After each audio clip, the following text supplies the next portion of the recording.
le comité sénégalais des droits de l'homme des droits humains man su ma ñëwee tey par exemple mënuma nangu nit nekk fa war a saytu àq ak yelleef doomu aadama di wax ay exception man mënuma ko nangu en tout cas man du ma toog si sama. non day wàcc yoon léegi bàyyi ma wax. non on parle des textes mais dama laa déglu non xam nga danaa la ko fay nag. ah non danaa la ko fay. non mais c'est pourquoi non danaa la ko fay. ma bàyyi ma wax parce que yaa ngi may waxal lu ma. waaw d'accord mais bàyyi ma wax c'est les textes. waaw mais bàyyi non dinaa la bàyyi. mais pour vous indiquer la leçon que su nit di waxati aussi bu ko dagg. voilà. soo paree rek ma wax. non allez-y monsieur Mboup je vais vous répondre ne vous en faites pas. li may wax mooy. li ñu leen dénk ñoom. mooy ñu saytu àq ak yelleef doomu aadama benn sénégalais rek benn boo xamante ne li ñu ko teg méngoowul ak àq ak yelleef ñoom dañ cee war a taxaw. tout à fait.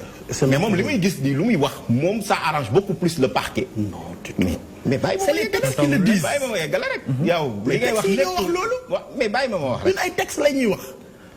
bàyyi ko mu wax mais les textes quand même. non bul ma wax la aussi lu ma waxul. allez-y mani li muy wax sànq yëpp. lu arrangé parquet bi lay wax. non moi qui le dis. le parquet est une partie au procès. xam na bu baax li may wax. loolu man doo ma ko jàngal monsieur Mboup. non man nekk loolu laa dëkk non. c'est vrai que vous êtes allez-y, un grand allez-y, constitutionnaliste, allez-y. professeur de surcroît. Entre guillemets aussi, je le dis. te dinaa ci ñëw. pourquoi Allez-y. pourquoi entre Mais guillemets c'est pas un professeur. C'est un enseignant. Il n'a pas le titre de professeur. Il le sait. Il le sait. Il veut faire un débat de personnes. On le fait. non li muy wax yëpp ça n'arrange que le parquet. et parquet bi c'est une partie au procès. moo tax soo xoolee son champ lexical lan lay wax que des dérogations. mun nañu déroger fii mun nañu déroger fa droit principe la d'abord avant exception.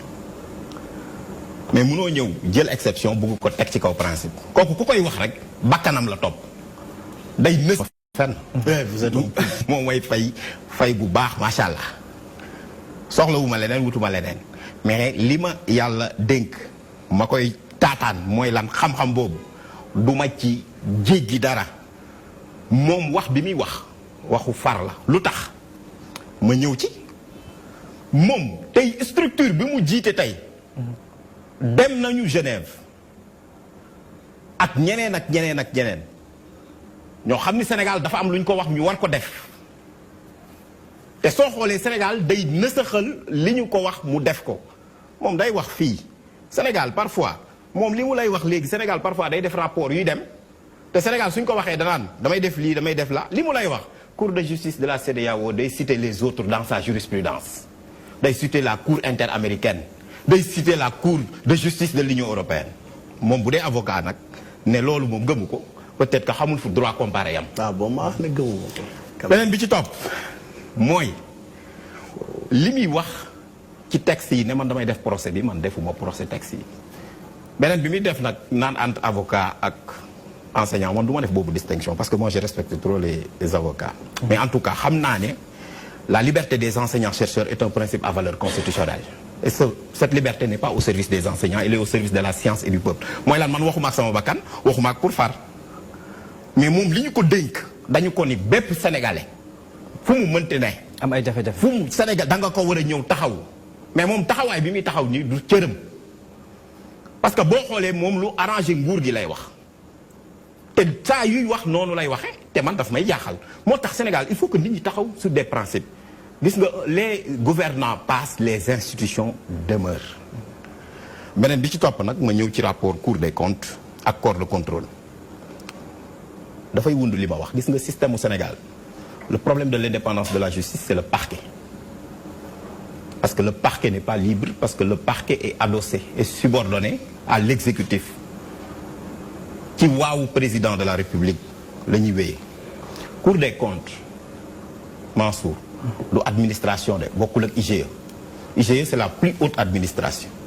mais soo demee si loi de 2011 daf ne la IGE ay opinion rek lay def. IGE dafa def rapport wax sur la caisse d'avance de la ville de Dakar. rapport ba kenn déclassifié wu ko parce que boo demee sur les textes en matière de secret au Sénégal instruction présidentielle moo ko laloon ba 2004 2005 ñu indi benn décret secret lañ lay wax très secret et confidentiel. rapport yooyu suñu ko joxee président mooy xool su ko neexee mu jox ko justice su ko neexee mu téye ko nee na am na yoo xam ne daf ko def ci concam ñu jox ko ba su Khalifa Sall adversaire politique de taille ñu yóbbu ko jaay ko doole. comité sénégalais des droits humains ñi ngi fi cour de justice de la CEDEAO ne leen dañoo violé àq ak yelleefam état du Sénégal bañ ñu ne leen am na immunité état du Sénégal bañ ñu ñëw jaay ko doole ci simple rapport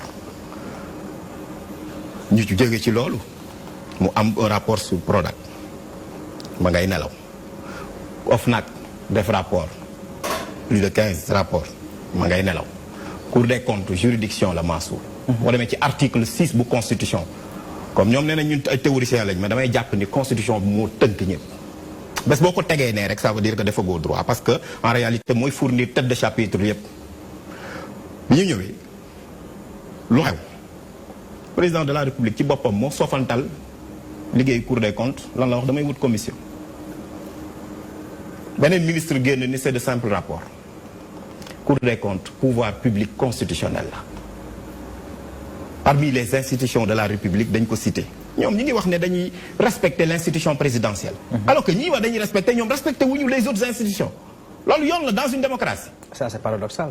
mais c'est un paradoxe cour des comptes juridiction la su defee rapport ces recommandations sont contraignantes mënuñu ñëw nag di wut dilatoire naan dañuy wut lan la ñuy wut kan moo fay def kan lañ fay def waa APR lañ fay def wala dara ñu ñëw di saytu liggéeyu cour bi mais il faut être sérieux dans ce pays ñu bàyyi parparloo bi ça veut dire que en réalité am na ñoo xam ni li ñuy wut mooy parparloo la cour des comptes dafa teg un rapport ce rapport là dañu war a ñëw ñu indi des correctifs rapides xam nga lan moo tax parce que tant que ñi ngi toog di xaar mais ñi doon def pratique boobu noonu nga xam ne la cour des comptes da ko rejeté mais ils nous font perdre de l'argent sunu xaalis ñu ngi koy sànni ci ngelaw li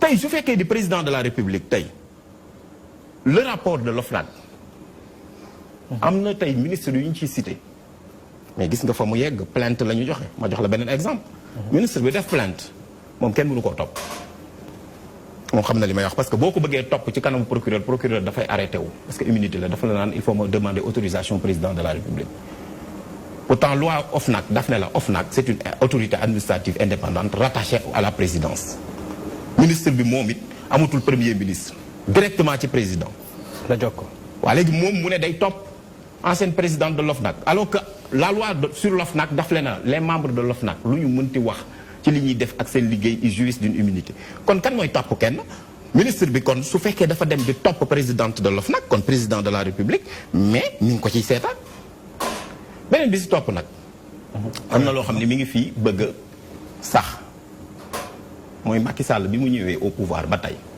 ay ñooñam amul kenn kuñ ci condamné rapport bu am ñu jël teg ko de côté Abdoulaye Wade dafa daan am ay ñooñam ñu ñëw def bay la woon demu fi kaso Modibo Diop demu fi kaso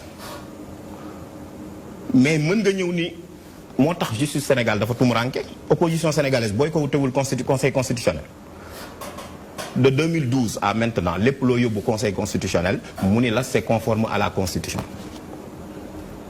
lépp mën na baax lu opposition wax ne constitution bi lii da koy violer conseil constitutionnel ne baax na Nafi Ngom Keïta bu ñu yóbbee affaire am cour suprême dafa ne dàq bi ñu ko dàq baax na même cas se pose avec El Hadj Abdou Sakho cour de justice de l'UEMOA ne non du noonu pour nga mun a entrer en fonction il faut nga prêter serment te pourtant benn juge ba fa nekk sénégalais la de cour de justice de la CEDEAO ne mënuñoo la juger Karim Wade parce que il jouit d'un privilège de juridiction ñoom ñu ne infraction instantanée la yóbbu ko fa juger ko Khalifa Sall ñu ne leen da ngeen a violer le droit à un procès équitable ñu forcer ko juger ko loolu yëpp comité sénégalais des droits de l'homme mi ngi fi waxuñu parce que ki ko jiite APR la bokk il faut que banqaas yooyu ñu xool aussi naan lañ koy joxe en tout cas li may wax mooy lenn là où il n'y a pas de justice il risque tout simplement de régner l'arbitraire